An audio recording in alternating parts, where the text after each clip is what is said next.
You hear that crack?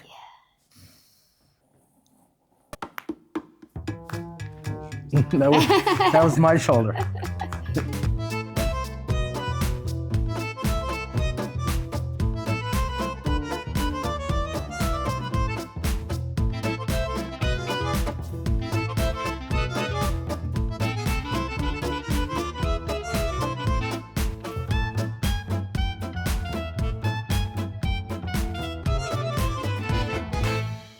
Okay, so we have Bailey here today, and this is Gina, and here, swing the camera around, this is Amador. And so you're the parents. Yes. Yeah, and this is your nice, cute dog. Bailey's so cute. Bailey's approximately 3 years old. Mm-hmm. And what happened? Like, bring us back to... Sure. Actually, I'd love to hear how you got Bailey. So I got him from a breeder. He seemed fine when we got him. Now that I go back, I kind of see that he was dragging his back legs in some of the images that she was posted. He was the last one that walked in the litter. So I thought he was just like the little runt. And I have his sister at home as well, same parents. So I didn't think there would be any issues. But after a few months, he started knuckling. I started also hearing him. Front legs, back legs, or all legs? All of them. Okay. And so I started hearing him more, and I'm like, that's weird. I've never heard him behind me dragging his feet. It went from knuckling, and then within like 2 weekends, he was toppling over and couldn't even stand up. You did some diagnostic work. There was an MRI done. Yep. There's a fused C3, 4, 5. There's also an enlargement of the C5, C6 intervertebral disc. So the disc is hypertrophied or enlarged. At the base, that's also where you'd see the hair furrow up, right? Yep. And create almost like a little collar. Yep. Do they feel that he's in pain? They want. I say to them, I don't want to be like the bad mom, and I keep him, propped up, and I'm just making it worse for him than it is if he's in pain.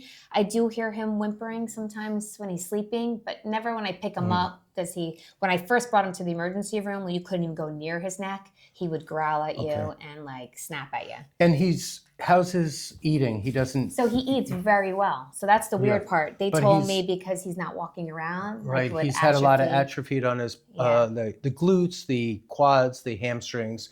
Can he stand at all? He can. I have to position him, but he'll, let's see depending on the floor. Can you do it here or we'll better on the floor? So normally, and you can position him. Yeah, so normally let's get this out of the way for me. So normally if I put him down outside to go to the bathroom, but he used to be able to hold himself up to go potty without falling, and then now he'll, like usually I'll just massage here, and then I'll tap, and then I put his feet down. He might feel a little unstable here now, but normally I can get him to stand, but within the last couple of weeks, he won't. If he has to poop, does he tends to want to fall on, he positions himself on the side and then he kicks away. Out. Okay. He kicks his feet away from And how long has he been in this type of shape? This is the last, about a month this bad. Okay, good job. Look at how hard you're fighting. You're such a good boy. He tries so hard. He's a really nice guy, isn't he? All right, let's support him with me, and we're going to knuckle down his front leg. Yep. So that one he likes to correct, you see? The front so that's nice. Good job, Bailey. And that one. So what we're doing is we're checking proprioception, and when you knuckle or put the knuckles down, they should correct it because that's uncomfortable, and they're fighting gravity. They're on 4 feet, and so they want to correct that. We do that in horses too. Now let's swing them around towards you, and we're going to look at the back leg now. So he also gets sores around him too. Yeah, because like he gets bed sores. So then he'll want to just keep scratching. So that's a failed knuckle test, right? Yep. Because he's not correcting it. Does everybody see that? He should want to correct it right away. So that means he's not getting that neurological connection. And here's the left side. So his rear end is much worse than his front end. And then you can see the wasting here. Yeah. And that's not because they don't feed him. They're feeding him a lot. And he eats. And he eats. Yeah. I mean, he fights his sister for And we'll see that. But that's called atrophy. That's loss of muscle. Also poops a lot. Is it okay if I work with you, Bailey? Can we do a little work?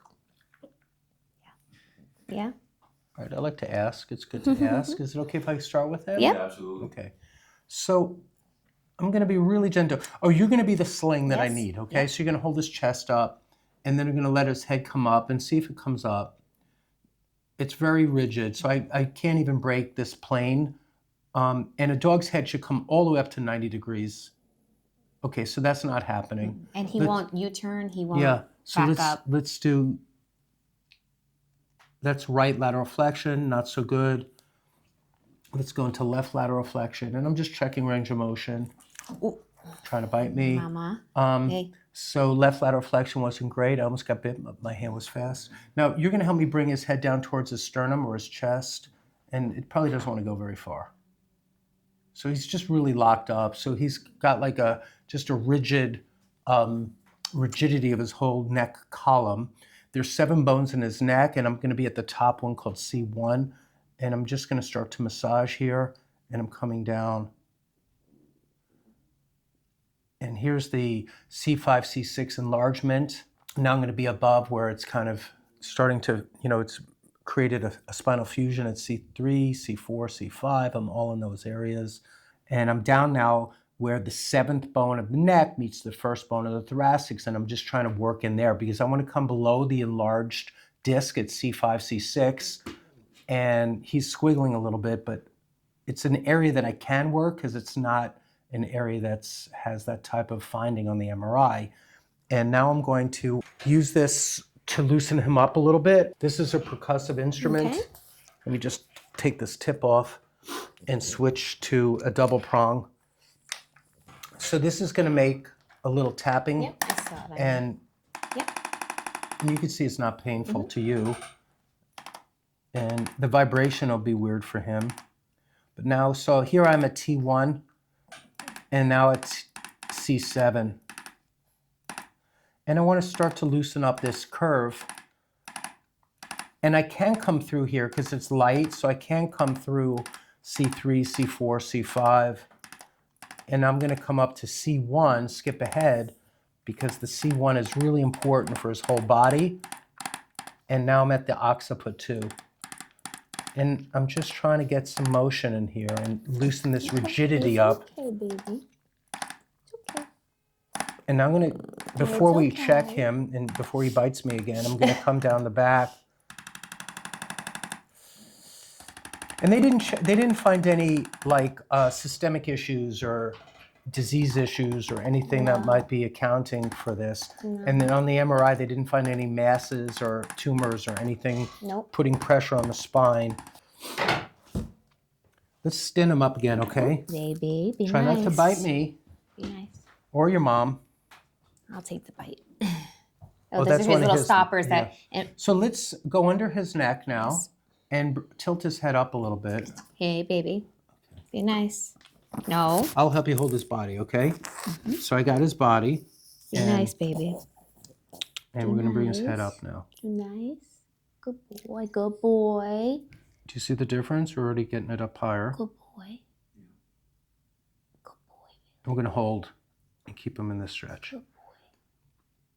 Do nice. Oh, do nice, baby. I'm going to do it again, okay? Do nice, baby. Do nice. I'm trying to free up the neck as a start. Yep. Okay, so I'm going to bring his head up. Do nice, baby. I want to put, can you hold, reach around and hold his, get under his belly and that way I can create a fulcrum point at C7 and bring him up. Good boy. Such a good boy. Good boy. Good boy, baby. Out. Do Okay, now we're going to hold. We're going to hold, don't bite me. nice. Go, just hold a little longer. Do nice. Good boy. Oh, good Got it. boy. Good boy. Okay. Okay, the next really important with that type of spinal cord pressure at the neck, you also have No, do nice, baby. a lot of torsion through the dura connection down the whole spinal cord. Yeah, no, Okay, it's try okay. not to bite us. No, do nice, baby. We're just trying to help. Okay, I'm gonna, Good boy, good Good. boy. good, and Good boy, good boy.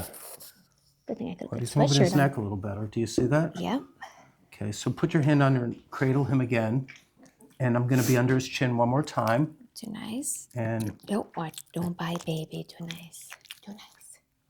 good. Good boy, good boy. Pick up his, there you go. I know it's hard. Good boy, baby. Good. like underneath. Yeah, I could use your help. So you're going to come around behind me, and either you can come in this way. Actually, this way is not bad if you don't mind, because I need the leverage to bring his neck up.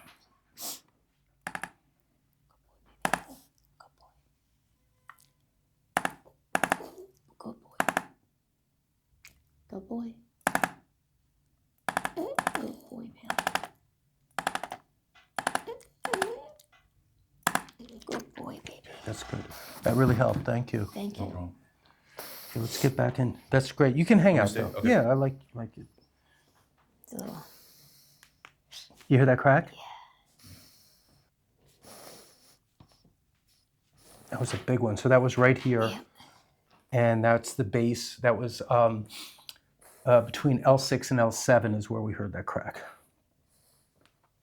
And when he puts some stuff on the ground, he doesn't do it gently. He like falls sideways. So I have lots of like the puppy blankets on the ground for him.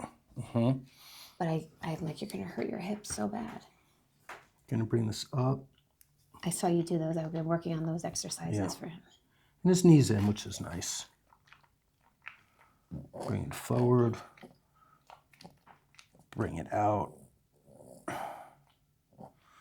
Do the other side. Oh, God.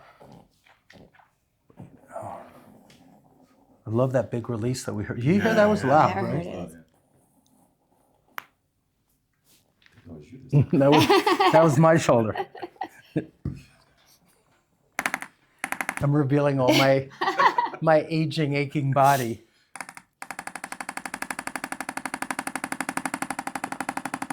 Good boy, baby. Good boy. Spin around towards me because I want to do his shoulders in the front.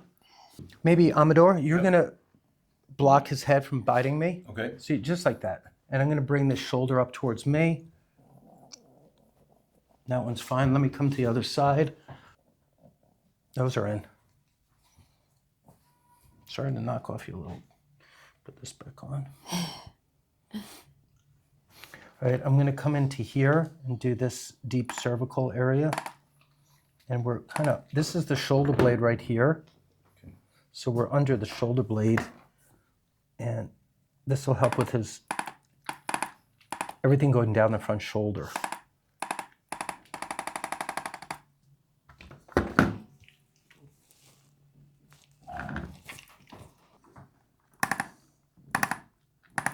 So he might sleep a lot today.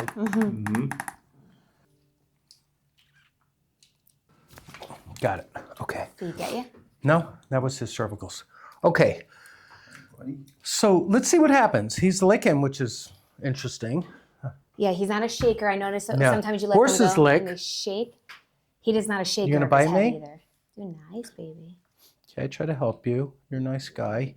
So let's set him up in his little 4-point stance where you set him up. We're gonna finish on that, but let's see what happens. You know, give him a day or two to evaluate what this visit did for him. He might sleep a lot today. That's normal, and that's a good thing actually. And then from the work that we did today, you'll be able to see a better insight within 48 to 72 hours. Because I did a lot of deep stuff on him. I really released this disc down here. I did a lot of stuff in his neck. I did his C1. I did his hips. I checked his tail. I checked his front shoulders, and his legs were pretty good. So I don't think this is coming from a bad hip. I think it's much deeper. It's coming from the neurological central nervous system, where his has deficit of lower body paralysis, reflex changes, proprioception changes, and it's a big case. I know. It's not an easy task to turn him around right away. If you do see some improvement and feel like we're onto something, then bring him back in maybe 2 weeks and do a follow-up. definitely. Okay? If not, that's okay too. But if he was improving in my office, I would probably want to see him like every 2 weeks for a few sessions and see how much we can improve. Okay. And at least get him back to his maximum improvement possible. Yeah, that'd be great. Okay? Yeah. Really nice to meet you guys. Thank you All right. so much. Nice Thanks. meeting I you. hope today was okay.